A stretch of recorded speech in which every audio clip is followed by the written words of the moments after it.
اللي بيريحك. شو قصدك؟ قصدي واضح، كل اسبوعين ثلاثة بيجيكي عريس، فأكيد رح يجي واحد منهم ظريف وبن حلال، فشو ناطرة؟ اها. لا ما بدها اها، ولا تلبي لي اياها لزعلي.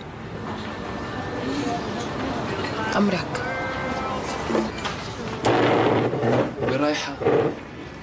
عزة تطلعي فيني؟ ترك ايدي إذا بتريد. شو صار لك؟ ترك ايدي عم قلك. وأنا عم قلك عادي لا تخليني فرجي قدام الناس.